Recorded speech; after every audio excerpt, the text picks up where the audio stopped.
Welcome to Aloria, a world of adventure, mystery, and cute, furry, cuddly little adventurers. I am super excited to talk about today's topic. If you've not heard of Furhaven, you are missing out. If you've got kids, you're definitely missing out, especially if you love playing anthropomorphic critters that are just lovable, adorable, and all in on seeking out adventure, mystery, and wonder. Hello and welcome, heroes, to the Crit Academy, Dice and Dialogue. I am your host, Justin. I'm your co-host, Ian. And I'm your co-host, Alex. We are super excited to talk about Furhaven today, you guys. We had the privilege of really delving into an actual adventure, you creating characters, and we really had a blast. And I'm excited. I know while Alex, you didn't actually get a chance to run the game for us, you did a lot of prep work. I know you weren't feeling really well, so we ended up running the game, and we did have a blast. If you're familiar with 5th edition, this is going to be very comfortable to you, but I think it's delivered in a way that it gives you the cute vibes up to 1,000, and I love it. So Brandon did run, but sadly he couldn't get a babysitter today.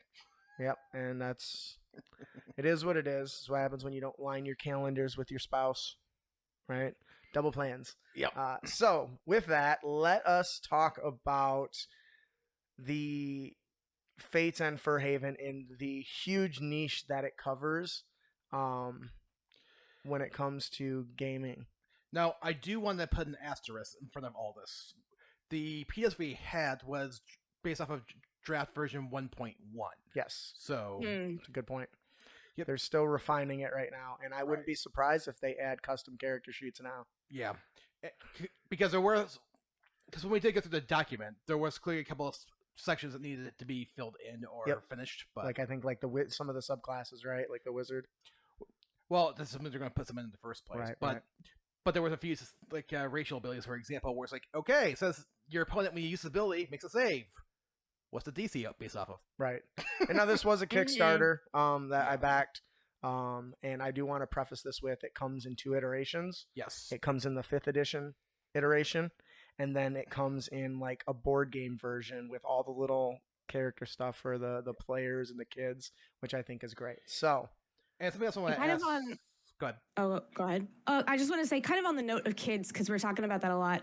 I do want to point out just right off the bat and get the expectations set of what this is, because normally it's slogging through goblins, rah, rah, rah, right? But this one is actually heads be rolling indeed. But this one is actually more geared towards kids, and I have dyslexia, and I actually once I understood their writing style, I actually wasn't mad at it anymore. I know I was texting you guys, like I was super pissed about it, but the difficult thing is that the words were so small and that they decided to make gray font. But again, like you said, this is draft 1.1, so who knows if they're going to keep that. But you could actually I have the PDF up right here, but just because I wanted to do the entire history of Aloria is a page and a fourth of a page. So you could get a kid to read that. Yep. And I think they that's could really understand good. it.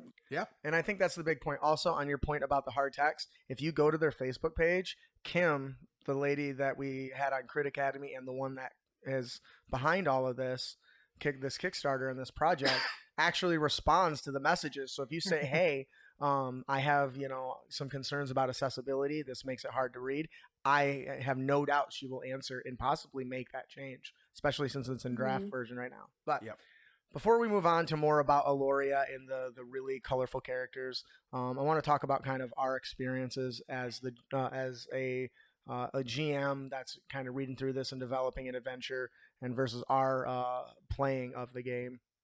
I want to really delve into it because there's definitely a different feel than I'm used to.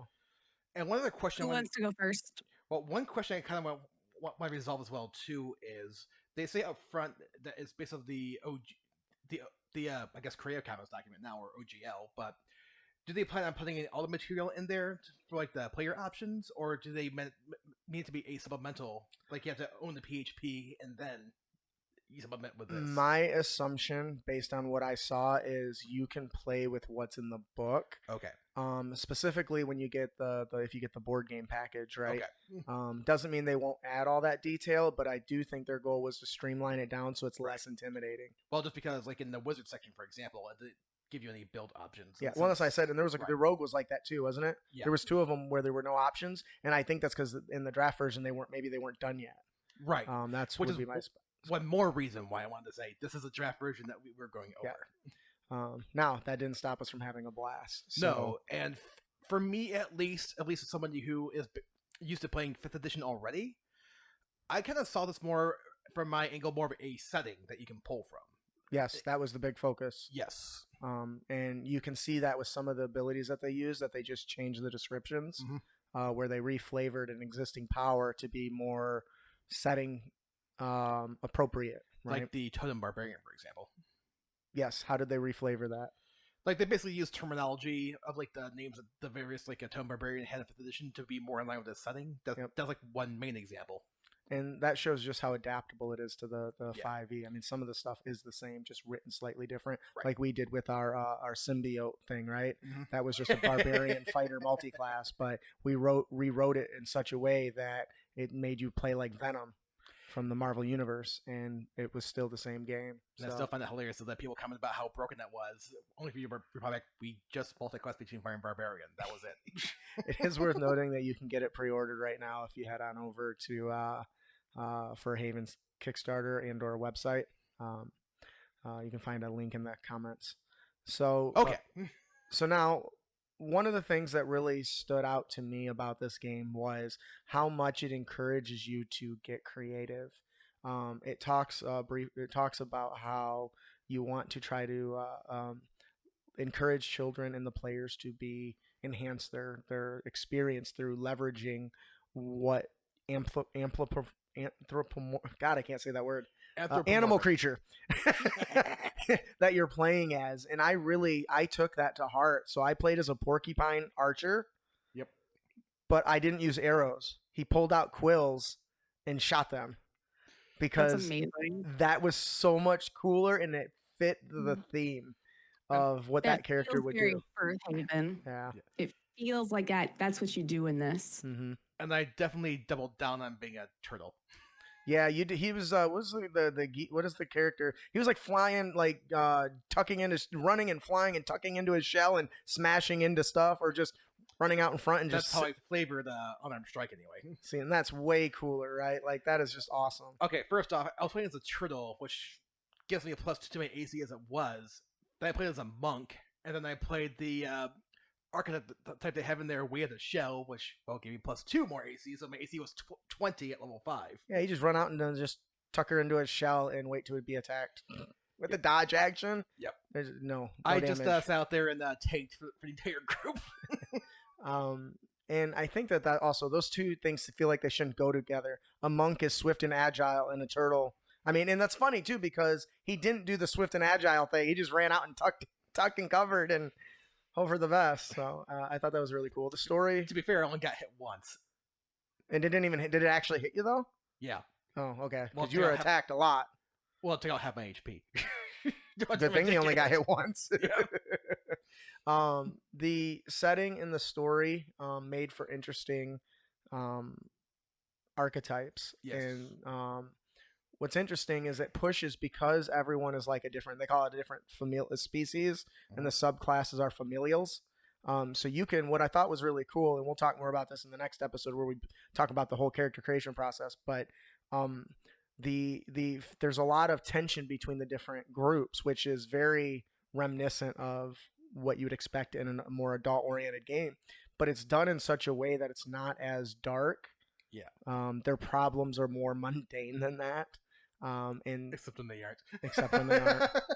And I feel like that came across in the adventure we ran. I like the idea of us choosing kind of the focus point, because I think Brandon jumped off of that where when he ran the game, I mentioned my problems and my character's background with the I picked up the Ranger insect swarm controller or whatever. Yeah.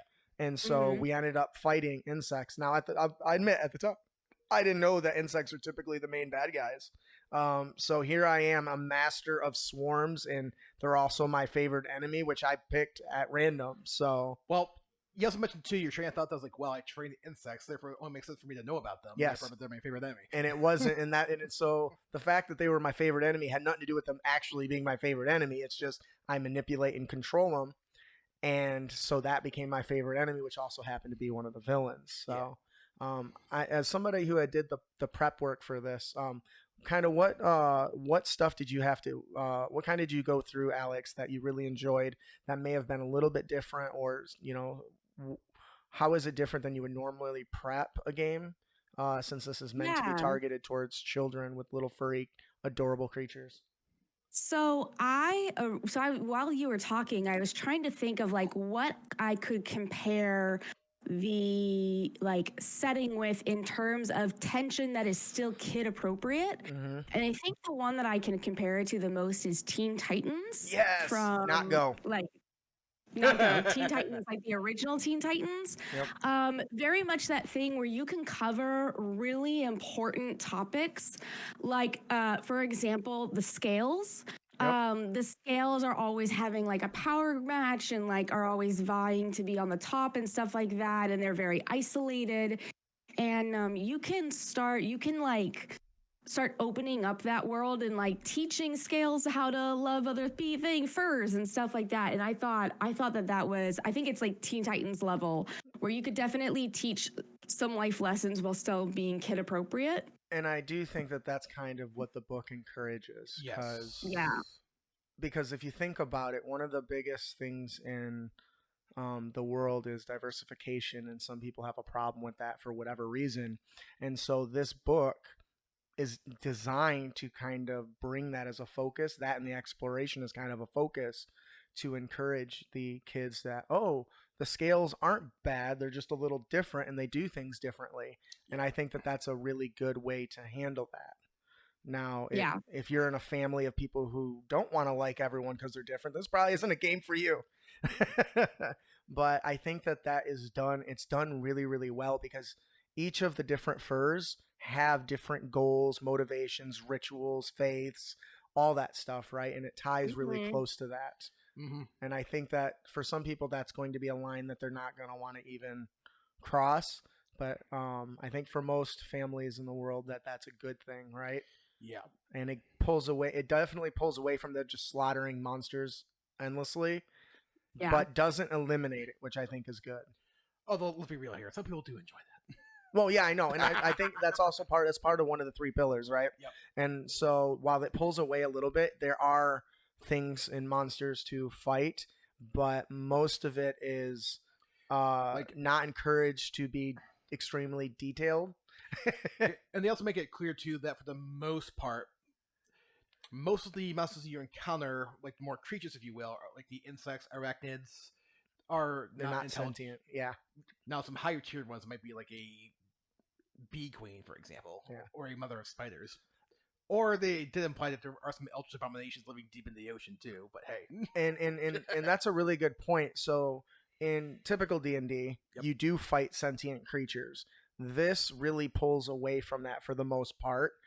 So there's not that they're just different from me and they think differently, I'm going to take them out. It's usually they're wild beasts, they're uncontrolled, they're pushing against the safety of the community, which brings the furs together to fight off and ward off the enemies, which I think is really, really important. Now, I do want to kind of expand really quick on Aloria and the diverse landscape that it is, that builds this kind of colorful characters and thrilling quest opportunities.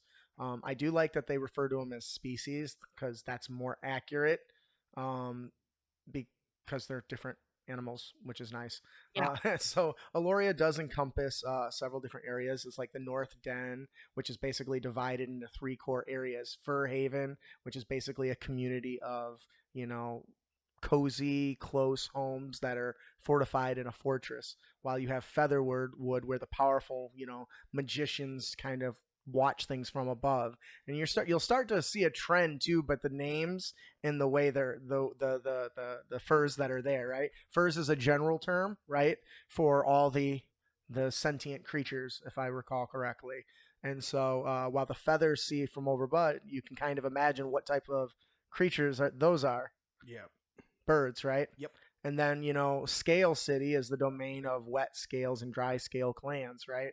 And they kind of got slithering locations. And then, so between the different dark realm of the scales versus the bright, flowery world of Furhaven, there's a lot to explore within the game of Furhaven, whether it's the Bramble Briar, which is a deadly bug-infested, forest, or, some of the other areas like mole cities that are underground, which means you can delve into caves and caverns and fight, creatures that lurk and infest the area, which I think is really still brings that D&D experience, but to like a more child focus, and you can keep things fun. Every kid, has no problem swatting a spider that's trying to bite you or something, right? Like that, which I think is good.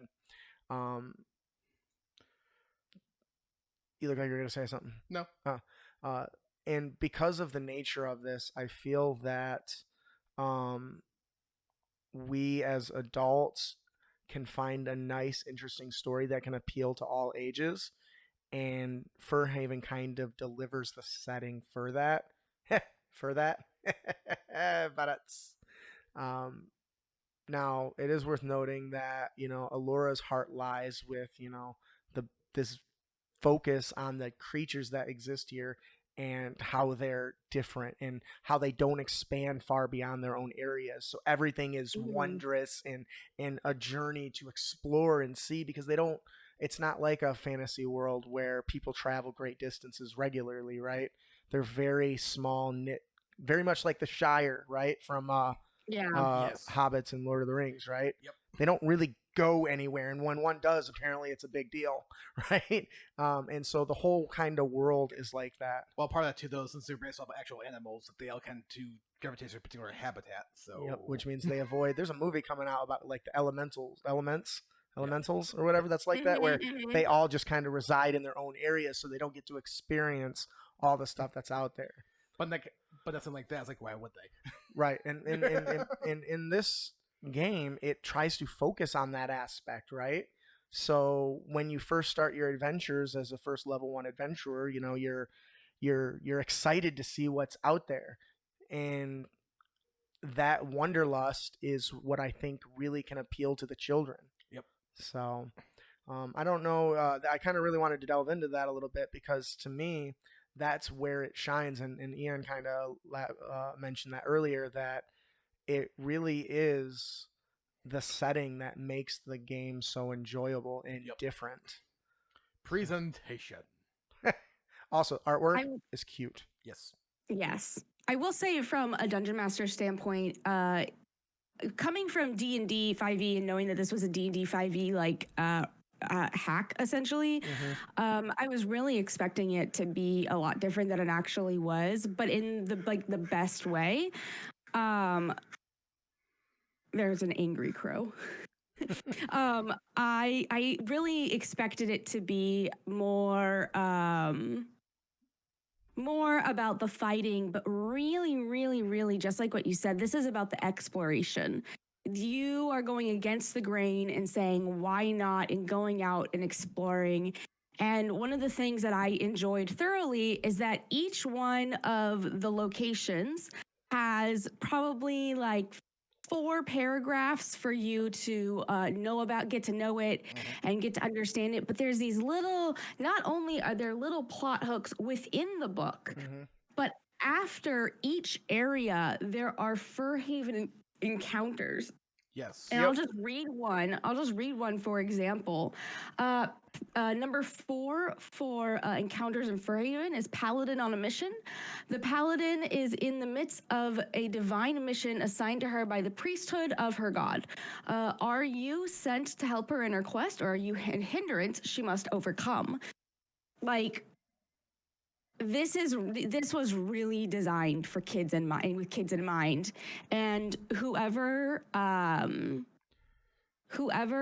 wrote this also understood that it needed to be interesting for the adults too. And I think that's a really big important part to say. I agree 100%. And it's also worth mentioning too that not only does each section have their own encounters, there's kind of a quest at the end of the book too that a GM can run. Yep, and one of the I think in the final episode of this series, we'll talk about the actual campaigns and the adventures, because they are interesting in fun ways. And to Alex and to your point, to be able to have something that appeals to such a wide range and still keep it appropriate is hard to do, and I think that they did that well. So, and this setting did have the unenviable task, as Alex just said, of trying to, I don't want to say dumb it down for kids, but make it digestible for them, but still appeal to adults. Like we mentioned, like Teen Titans earlier, like the earlier series, not Go, but the Avatar series has done that fairly well too. Yeah, and I think that that's a really good example, because that really looks like a kid show, but when you play it, there's a lot of high level stuff going on there. To be fair, it does cast off as a kid show until you get to the first air temple. Yeah, that's when it shakes things up. Anyways, so in this episode, I kind of think let's delve a little bit into the furs and kind of what makes them different, right? Who are the furs? I mean, the book's called Furhaven, right? So, for those that are listening, the furs are warm-blooded mammals, right? That live, and in that part comes from the book, and I have some concern because they collectively refer to furs as everything, but then in that one of those first lines it says that they're warm-blooded. Does that mean the scales aren't cold-blooded? I would think the scales are cold-blooded. Scales, feathers, and furs are 3 different things, I believe. Yeah. But I think the whole thing is okay, yeah, that was my misunderstanding. You're right. So the furs, warm-blooded mammals that live in close-knit communities, and a variety of species, whether it's raccoon or squirrel or chipmunk or whatever, and the leaders are appointed by the community to take care of the people and all that stuff. I think they have a council of elders or whatever in there that kind of handles all the disputes. Now the feathers are unique in the fact that they are historically the ones that kind of are in charge of all the magic, right? I would say formal magic would be more accurate. Formal magic, because there are like sorcerers and stuff that other ones that get it and aren't as they can use magic, but it's not formally trained. So they'd be like the wizards, right? Yeah. They learn and they gain that knowledge through practice and understanding. Now, they claim dominion over the wizard section, if you will. And I learned magic. Yes, there we go.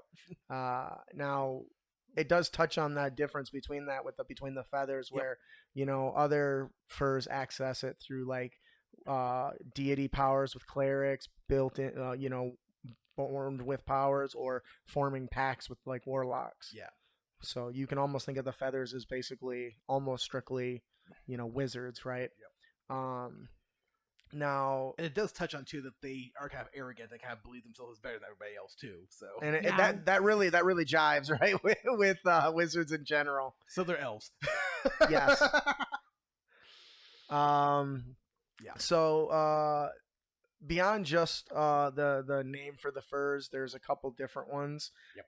But one of my favorites, and here's one I picked out, and I'd love to hear what you and Alex think, is the wee furs. Now these are basically like the small little critters that chipmunks, squirrels. Yes, yeah, they cherish the comforts of home, and they are absolutely adorable, and they are diligent workers, right? They seeking rewarding outcomes of their hard work is very typical of the wee furs.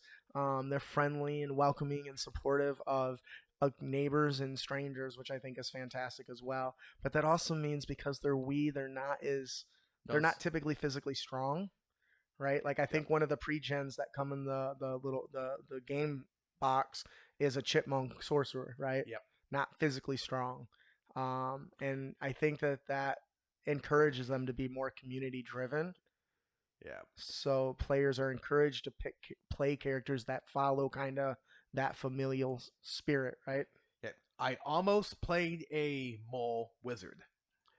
Just because they make it very clear that there are hedge wizards, but they have to keep it quiet because those who are not feathers, who are wizards, but word gets out about them, tend to disappear. So I kind of like the aspect of, I'm going to be a wizard who learned from a underground wizard school. Because they're moles. That's good. I like that. Yep. I ended up backing off. I'm like, oh, there's no special wizard archetype for this. I want to try something new. And we all wanted to play the new stuff, right? Yeah. Because you really could have just picked any of the wizard subclasses we already know of, but I like that you kind of changed it up to fit with the material that was in the book. Yeah, the only addition that they gave to the wizard, in our document anyway, was they learned the magical language that is part of this universe. Which is part of this Aloria, right? Yeah. So I really like the we furs, and I like that it encouraged us to play the characters like that, right? Where everyone's family, right? You're here to help everyone. Oh, you're injured. Let me help you. Oh, you need some food. Here's something I have. And that comes back to that familial trait of that particular type of fur. Was there one that stood out to either of you that you'd like to talk about? So I am just thrilled at how thorough they are whenever it comes to these furs, because just in the the feathers alone, there's like raptor feathers, waterfowl feathers, small wing feathers, large wing feathers, ground feathers, and it's lovely. Like, whoever made this division where it's like, I'm going to cover as many things as possible, did a really good job. Yeah. And as a person who is a reptile lover, has owned reptiles for the majority of her life, I was very, very, very, very pleased to see reptiles included, because they normally aren't, or they're evil, and these aren't necessarily evil. That's and I'm very happy about that. I like that. Yeah, without question. I mean, sure, there might be one or two real world creatures that might not be able to fit 100%, but they do a very good job of giving you lots of options to pull from. Yes, and I think that that's important, and encourages you to come up with try these variety of different types of species for your flavor. But what's cool is that not only do they share within, like, let's say the scales, they share a specific group of powers. Yep. But then you can pick from a table based on which you think best fits your species family, right? I think the default was you pick one, then you randomly roll for the other. Was it random? Yeah. Well, it's like they give you a table, you pick one, then you randomly roll for the other one. I think you could probably get away with picking two if you want, as long as everyone else is cool with that, because I think it just makes sense. But and hey. There's a reason why I think that's really cool, because it removes the focus of optimization, but more importantly, diversity. If we both pick a chipmunk and we both pick a chipmunk, would it just be a chipmunk? Yes. Chipmunk? Well, anyway, and you roll on these tables, you're going to get a different result from the person next to you, right? Which I think is really cool too. You mentioned the scales. Do you want to talk a little bit about the scales and their kind of culture, kind of like I did with the furs? So whenever it comes to the furs, they're pretty much like happy as a clam in their little houses. Whenever it comes to the feathers, they're like, we were the ones that were supposed to be in charge after the war, but we're not. I don't mean anything by it, but that kind of a thing. The scales are more secluded. They're more into their own. They're doing their own thing.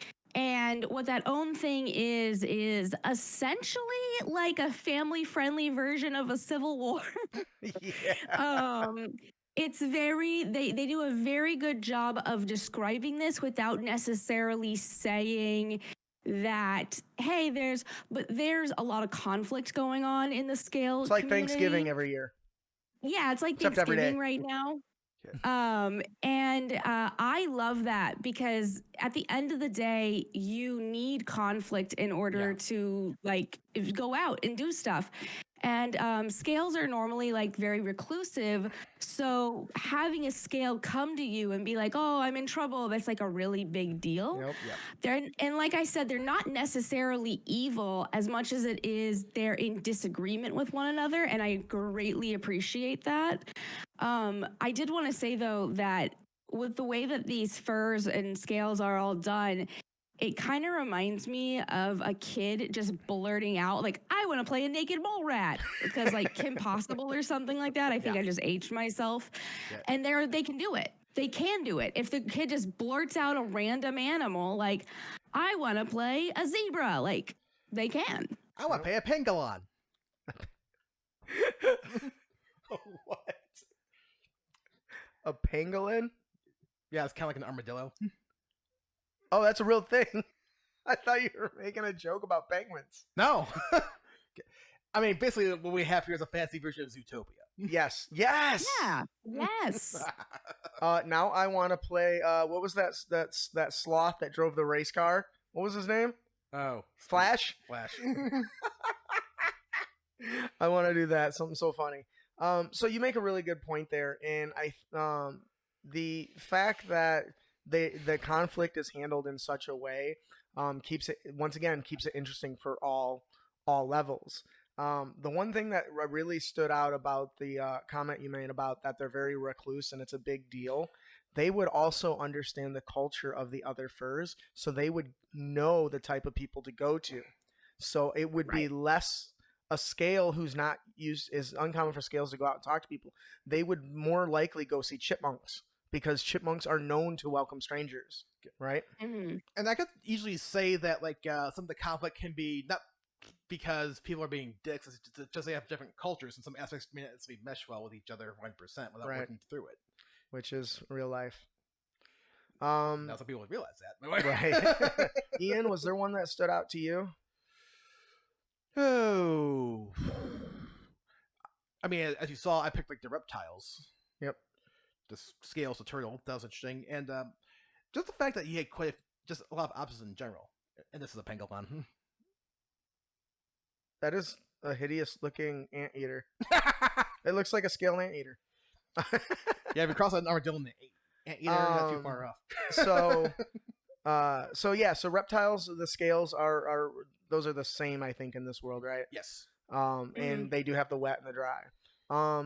The other thing that really makes this world really shine is the amount of different groups, and we call them factions, right? Yeah. But they're described in a way that they just make sense. A couple examples, you have the Black Tongues that are led by Ivor Blacktongue, a bloodthirsty pirate raiding ships and settlements along the southwestern shores. So there is our first indicator of actual hostile sentient furs, right? Right. Mm-hmm. Now, if your group is old enough, that would be a direction you could take, because everyone knows pirates are bad, right? They steal. Of course, my stupid ass would put a twist in there of, well, technically, Black Tongue robs from the rich and gives to the poor, then make it kind of some ambiguity in there, because that's the way I roll. But or I came from a region that had no resources and it was constantly being denied to them, so they're trying to survive.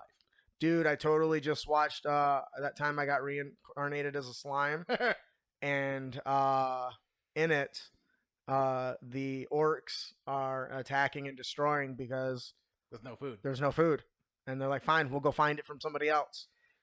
After nobody would give them any. Right, and so so this kind of does touch on it. You've got others that sound interesting, like you have the Parliament of Owls. Isn't an owl a group of owls a parliament? Yes. I believe so. So the fact that the Parliament of Owl is a prestigious group of owl wizards advising the King of Featherwood and noble families. They aim for peaceful coexistence, and their goals may not always align with their declarations. So I think that that's really cool. Double talk. Got it. Yes, and I think that that's really interesting. Once again, so those two sets of things kind of give us the option as game masters or adults to make sure we include little more complicated and interesting stories, right? And so there's really a lot to this, I think, to really delve into it, it's going to take several episodes of the series. Yeah. I know we want to talk more about the character customization or the character creation process, as well as some of maybe the monsters that are in the book and the adventures. But unfortunately, we're running out of time for this episode. Are there any final thoughts that you guys want to touch on before we move on? Before we end this episode? I do want to say first and foremost that even if you don't use the mechanics hardcore, if you will, that are introduced in this one, it still presents a good setting that you can easily build off and pull from and play to a game that you can tailor make to all ages, basically, in some way, shape, or form. Absolutely. Alex? I think the thing that I would like to focus on more than anything is that not only is this a good way to get your kids involved in your hobbies, it's also a good way to bond with your kid, and also get your kid off the iPad. Yes. So I think this is fantastic. Yeah, and I think that's part of the reason why RPGs like Furhaven and 5e and all those games that we talk about regularly are growing, is because it pulls us away from our individual video games and allows us to engage with our friends and our family in a fun, social way. So, final thoughts. Furhaven is a rich tapestry of diverse and influential groups. And these organizations, leave an incredible mark on, the land and its people. So whether they're revered or reviled, their actions and reputations kind of shape the course of the world and influence all those that reside in Furhaven.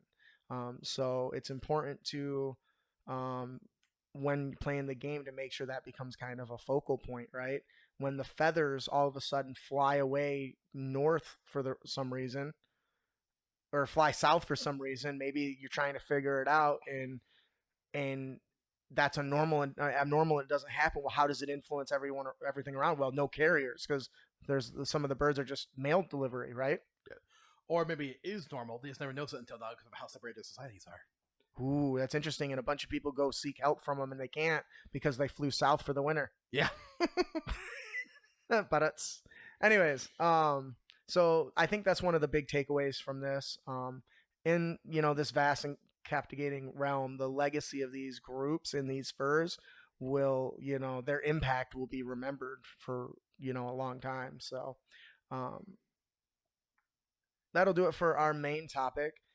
If Furhaven sounds like a setting you would like to add to your collection, or if you have some little ones and that you want to engage them in fun storytelling opportunities, build their problem-solving capabilities and social interaction skills, this is the game for you. Please consider, looking for a late pledge or pre-order. Head over to rebrand.ly/critfurhaven. Now on to our system agnostic tips and tricks.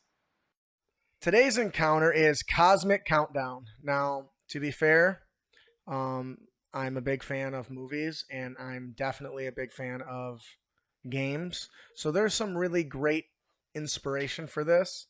The Kingdom of Elthralis, a peaceful land of magic and wonder, a great disaster looms. A celestial object known as the Doom Star hurtles towards the world, threatening to bring an apocalypse of catastrophic proportions. Desperate to save their beloved kingdoms, the ruling councils turn to groups of skilled adventurers to embark on an extraordinary quest inspired by the movie Armageddon and the game Final Fantasy VII. There's a cosmic countdown before it impacts. The adventurers must have a set of unique skills, not attack skills, right? Not how they're going to fight a monster. A unique set of skills that requires complex skill challenges and skill checks in order to overcome. They have to transfer themselves either via shuttle, if you're playing 5th edition, maybe a Spelljammer, to fly out and meet the Doom Star, land on it and try to destroy it from there or redirect it. In order to do this, they need to gather certain magical artifacts and energy powerful fragments to either to open a portal to get to the center of the Doomstar and potentially destroy it from the inside. This to me is a very interesting encounter and or adventure, because there you can have combat, but that is not the focus. Nope. The goal of this is to make skill challenge and exploration and knowledge checks the core focus of the adventure.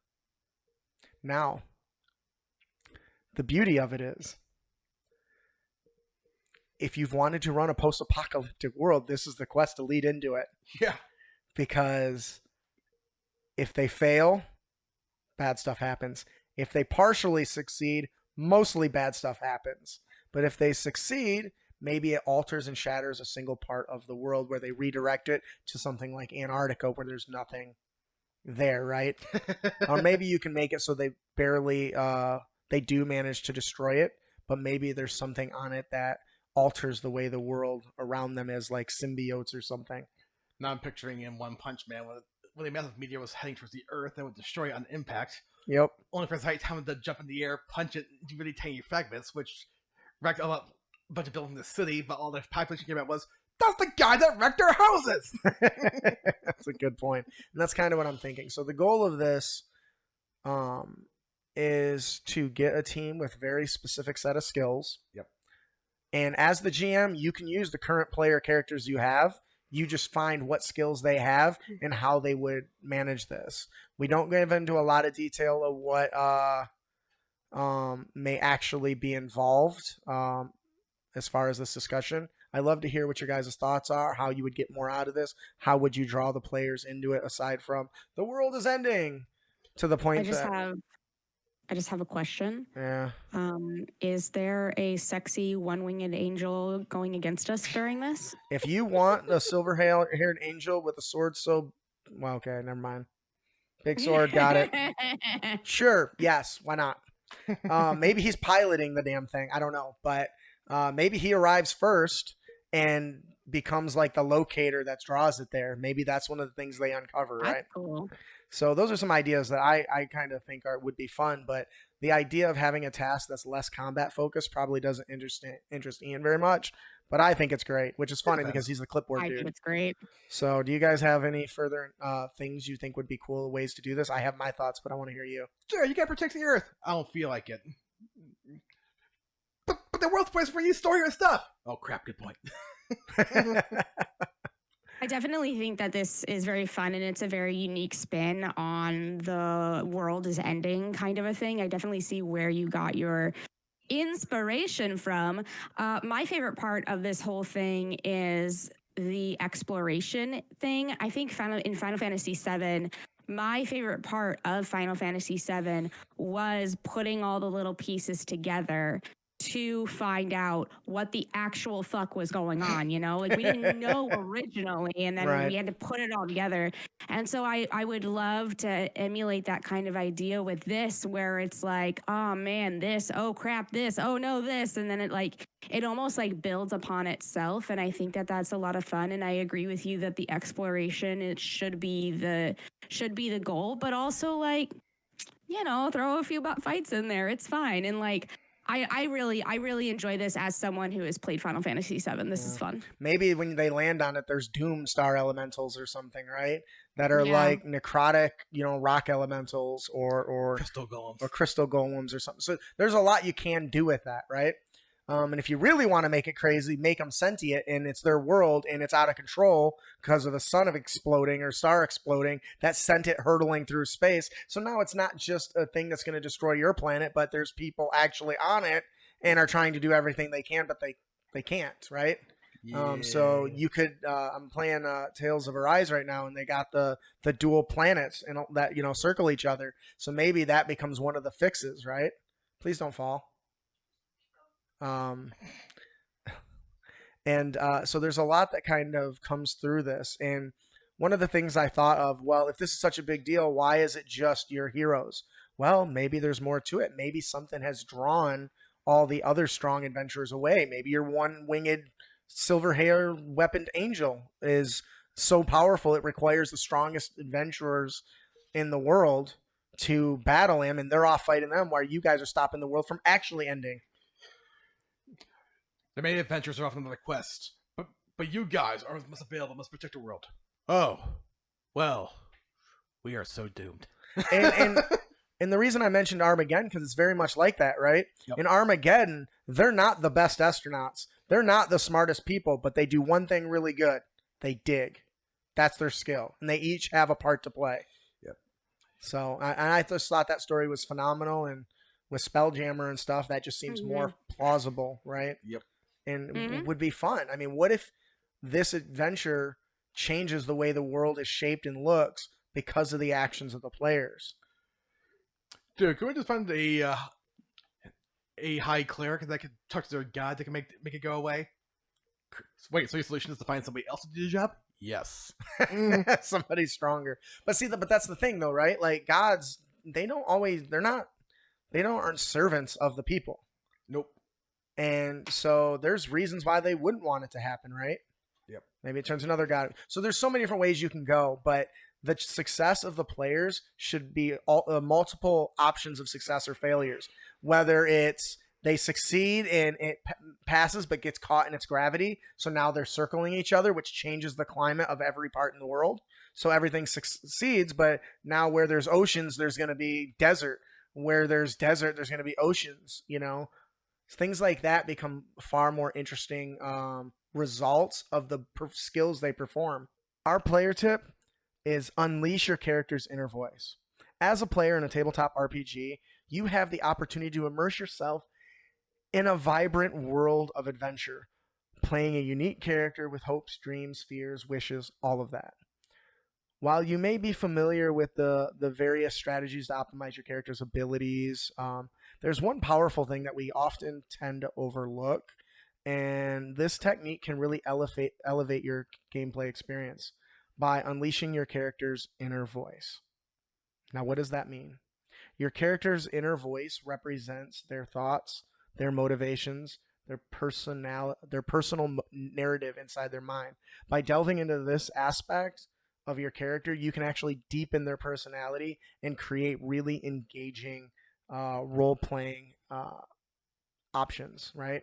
And moments, and connect to the story on a more profound level. So what does it mean to unleash a character's inner voice? Well, embracing internal monologues, right? Yep. So during key moments of a game, allow your character's thoughts to kind of come through internal monologue. Share their insights, doubts, and aspirations with the rest of the group. So this technique offers a window into the character's mind, giving them depth to their actions and adding layers of complexity that didn't exist before. And what I mean by that is when everyone's got to make a decision, let's say, a good example is you guys are choosing which way to go down a cave, right? Mm-hmm.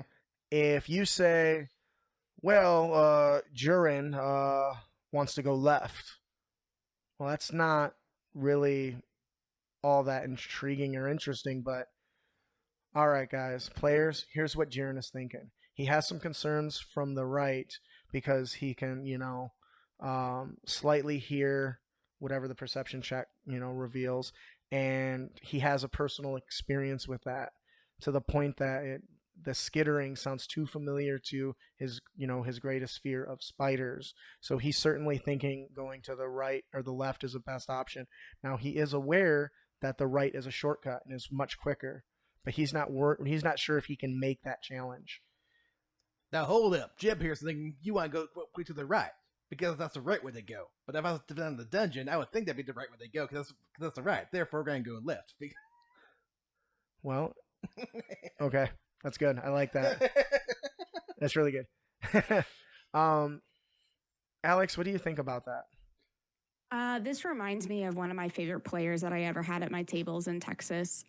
She would keep she had a notebook that she would be doodling in and writing in the whole time. And originally, I thought that she wasn't paying attention. I thought that she was like doing something else. It turned out that she was writing and doodling all of her characters' thoughts and feelings. That's cool. And it was like the most touching thing that has ever happened to me as a dungeon master, to think that somebody was like doing that at my table. So I definitely, and it really helped her to be able to play the character better, but also be more comfortable at the table. And so I truly, truly recommend embracing the internal monologues. And honestly, if you want to monologue out loud, like, I'm fine with that. Like, that's good for me. Like, a little monologue here and there, a little spotlight on you. I think that, you know, and the reacting authentically. I also agree that, like, sometimes it can be really hard to instinctively react to something very severe. Like, I just talked about this in a TikTok, but I had a group of players that didn't want anything to do with the big bad. The big bad was trying to take over the town and become the town's like ruler. And they were in a bar, and the bad guy was in the bar, and the players wanted nothing to do with him until he kicked a cat and broke its ribs. The cat was annoying him, so he just kicked it and broke its ribs. And that's what, everyone immediately hated him. But the reaction of everyone was so visceral and so real and authentic that the party was like, maybe I'll go do my own thing. You know, I don't really understand why my character's staying with them. And then everyone's like, nope, got to kill this dude. So it can be really binding as a party, as people together, to authentically react to something. Yep, I really like that one. You nailed it. He kicked a cat. Idiot. And we have more of these, but one of the ones I really want to talk on, and I think the camp scenes or the rest scenes are the best place to do this, is to reflect on the consequences. When your character's actions have consequences, take time to reflect on those outcomes and explore how your character feels about the repercussions of those. Coming back to us talking about, you know, consequences for actions, right? And allow their inner voice to kind of express emotion or regret or satisfaction to how something unfolded. And you can do this in a myriad of different ways. You can do it outright, as we just discussed, by sharing an internal monologue, or when your GM asks you, all right, is there anything you want to do before you go to bed? No, but when he goes to bed, I want to talk about this fact that he struggles to sleep because of this discussion. He tosses and he turns, and his eyes are wide awake, and he can't stop thinking that if he had just ran a little faster, just a little harder, he might have been able to save her life. And now that's weighing on him, all because he decided to go around through the back door instead of through one of the side doors. That single decision now is going to impact him in a myriad of different ways. If he just gone a little faster, a little harder, took a different direction, used a different weapon, thought his actions through a little more, but now he's struggling to sleep, which means he's not getting the rest he needs, which maybe that's how you narrate some of your low rolls. You say, give me an investigation check. You get a 3. So as he begins, poking around the office desk, he just can't stop thinking about that he can still hear her screams. And so that becomes a tool for why your rolls fail to let you to discover stuff. And I think that becomes a powerful way to share how your character feels, and deepens that connection between not only you and your character, but your character and the rest of the player characters and their players. Jeb sits down, goes to bed. He opens up his flask, starts pouring in his cup. He knows all the rest of the party looks at him, judging him, because they smell the very strong scent of alcohol that's very high proof as he downs it. He knows why they judge him, but that said, it's the only way to make the screams go away so he can sleep. That was really good. Yeah, and as a DM, I would absolutely make time for those kind of things to happen, for those kind of understandings to happen, so that, like, the mood gets set. Yeah, and it really doesn't take very much. Even if you got 5 players that do 10 seconds of dialogue, so much information is shared across whether it's camping, sleeping, or whatever. But it's the time to do that. And just from that shared line, like, other guys are just going through his vice, but then we end the last part. Other person like, oh crap, what has this guy gone through? And that's the point, right? Yep. It builds interest in all the characters. So this is one of my favorite player tips because unleashing your character's inner voice can allow you to explore them in a new and a compelling way. Join us in 2 weeks when we discuss character creation and furry adventures. If you enjoyed the show and you want to support us, head on over to critacademy.com, follow us on social media, leave us a review.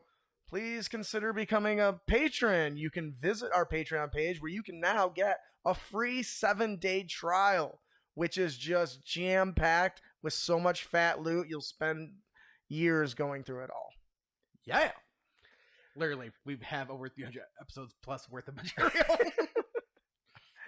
I am your host, Justin. I'm your co-host, Ian. I'm your co-host, Alex. Thanks for listening.